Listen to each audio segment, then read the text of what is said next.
Samedi, vous avez rendez-vous avec Mirador sur Film Guinée. On a fait le serment. J'aime souvent le rappeler de vous servir, de ne jamais vous abandonner. Au nom de la liberté d'expression, de la démocratie, merci de votre fidélité. Vous nous suivez dans les quatre coins du globe terrestre via nos déclinaisons numériques, et notamment notre chaîne YouTube, notre page Facebook et également notre site internet, le 3W Film Guinée.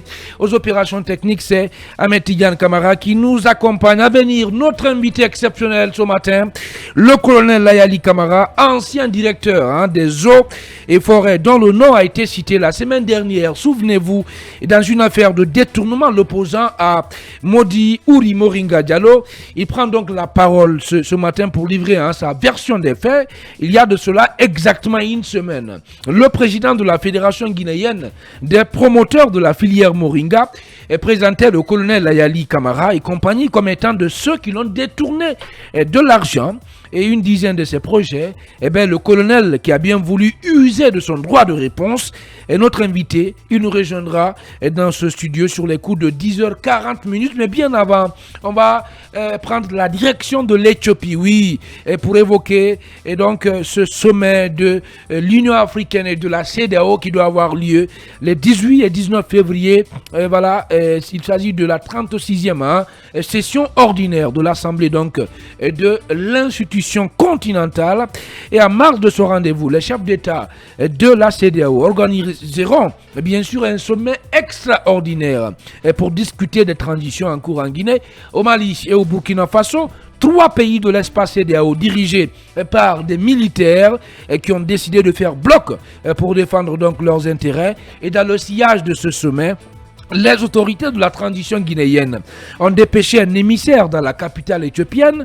Dr Maurice Anda Kouyaté est déjà présent à Addis Abeba où il a déjà rencontré ses homologues du Mali et du Burkina Faso. Pour en parler, on a en direct Kabinet Fofana, directeur de l'association guinéenne des sciences politiques et chroniqueur ici donc à Film Guinée. Bonjour Kabi, bienvenue. Bonjour Khalil et bonjour à tous. D'entrée, quels sont les principaux enjeux, bien entendu, de ce sommet de l'Union africaine pour la Guinée d'abord? Il faut dire qu'en février, le Mali, le Burkina et la Guinée se sont rencontrés à Ouaga, histoire de sceller ce qu'on peut appeler aujourd'hui un front commun contre la suspension des trois pays de la CEDEAO. Ensuite, par effet de subsidiarité de l'Union africaine, ils ont donc formé un front en vue de lever les suspensions de ces institutions-là. Donc l'enjeu, c'est d'abord de faire une espèce d'état des lieux des transitions en Guinée, au Mali et au Burkina. Vous savez déjà qu'en Guinée, il a été convenu la mise en œuvre d'un chronogramme de 2 ans avalisé en décembre par la conférence des chefs d'État. Donc ce travail va être examiné. On saura effectivement qu'est-ce qui a été fait et naturellement les recommandations seront formulées par la conférence des chefs d'État qui est l'instance décisionnelle de la CEDEAO. Bien, Mamadou Yaya Baldé. Cabinet, lors d'un mini-sommet qui a réuni les 3 ministres des Affaires étrangères des 3 pays, dont vous avez tout à l'heure cité, avec jugé leur réintégration dans les institutions régionales, à savoir l'Union africaine et la CEDEAO. Est-ce qu'un tel appel peut avoir de l'écho à Addis Abeba aujourd'hui, selon vous? Oui, absolument. C'est une première que des États en discontinuité légale se retrouvent et qui forment un front commun en vue donc de la levée des sanctions, des suspensions contre ces pays-là. Et il faut dire que c'est par principe que cela se fait. Et je ne vois pas quelle va être la possibilité qui sera donnée donc à cet appel-là, du moment où ces principes sont ceux de ces organisations dont la CEDEAO et l'Union africaine. Alors, est-ce que cela va changer en termes de stratégie, en termes de manière de faire? Oui, évidemment, c'est une première. On verra jusqu'où cela sera entendu, mais d'ores et déjà, je ne pense pas que ça aura un impact du moment où déjà des sanctions ont été levées en partie contre la Guinée et le Mali qui font bon élève tout simplement.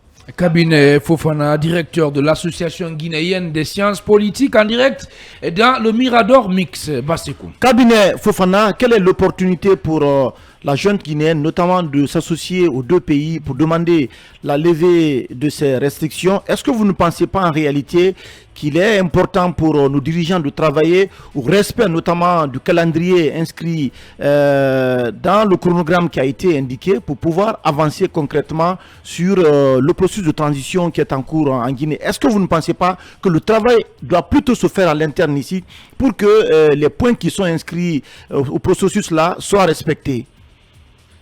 Effectivement, et c'est d'ailleurs un des enjeux de ce sommet-là, c'est que la CEDEAO va examiner la mise en œuvre de ces processus-là au niveau des États, notamment pour la Guinée. Ça va être question de voir est-ce que le dialogue se tient normalement, est-ce que les droits humains sont respectés. Ça sera plus ça que de poser la question de savoir est-ce qu'on va réintégrer la Guinée ou le Mali, encore moins le Burkina dans la CEDEAO, du moment où le principe voudrait que quand un pays est en discontinuité légale, qu'il soit tout simplement suspendu. Je pense que ce sera plutôt ce que ces États sont en train de faire aujourd'hui qui sera examiné que cet appel de ces États-là. Donc, je suis parfaitement d'accord avec vous, Seïkou, qu'il faut plutôt travailler à la mise en œuvre de ces accords-là au niveau des trois pays que de penser que la CEDEAO va lever sa sanction de suspension, puisque, comme je l'ai tantôt dit, il reste indéniable que la CEDEAO ne souhaiterait pas, à l'état actuel des choses, que d'autres pays se prévalent le droit d'aller dans le même sens que la Guinée ou le Burkina. Elle va continuer à sévir, et ceci avec naturellement l'onction de la communauté dite internationale. Allez-y, Mamadou Yaya. Et plutôt Mamadou Boyi. Alors, cabinet, il faut s'attendre probablement que les discussions soient houleuses au niveau de la 36e session de l'Assemblée de l'UEA, qui, n'est-ce pas, en marge de cette rencontre, il y a quand même les chefs d'État de la CEDEAO qui vont se pencher sur la situation dans ces trois pays qui sont sous transition militaire. Mais dites-nous finalement, cabinet, à quoi peut-on s'attendre à l'issue des discussions? Le durcissement du temps envers les trois juntes militaires, ou tout simplement aller beaucoup plus vers des compromis pour pouvoir, n'est-ce pas, faire en sorte que les transitions se déroulent dans la douceur? Je pense que les trois pays vont avec cet argument qu'ils ont déjà développé, celui de dire qu'il faut lever les sanctions parce que les premiers impactés sont les populations. Il faut lever les sanctions parce que les coups d'État sont en fait consécutifs d'une situation alarmante. On a écouté un peu les ministres le dire, et là-dessus, c'est là où je pense que un contre-pied va être fait à cet appel-là, comme je l'ai dit tantôt. Les chefs d'État vont plutôt poser la question à ces ministres des Affaires étrangères.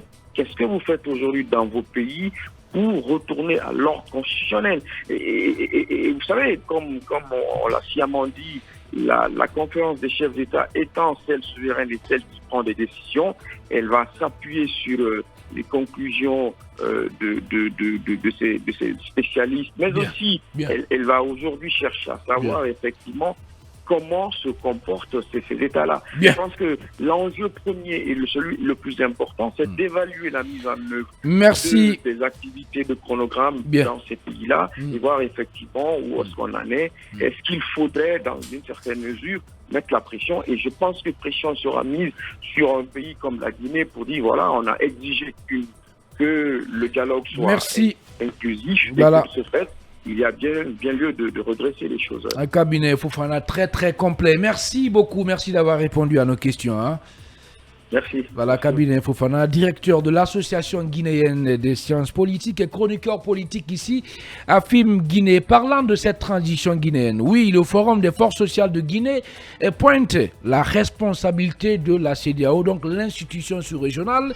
Et sur le sujet, juste après la publicité et les infos, on entendra Abdoul Sako, l'un des membres donc de cette organisation donc de la société civile guinéenne. Et puis à sa suite, c'est Francis Abba qui va prendre la parole. Il compte bien répondre à Mori Kondé, le ministre de l'administration du territoire et de la décentralisation, qui menace de retirer l'agrément des partis politiques et donc ayant soutenu la dernière manifestation à l'appel du Front National pour la défense de la Constitution. Et bien avant, on va céder la place encore une fois à nos obligations commerciales et les infos. On revient juste après pour poursuivre cette émission sur FIM Guinée.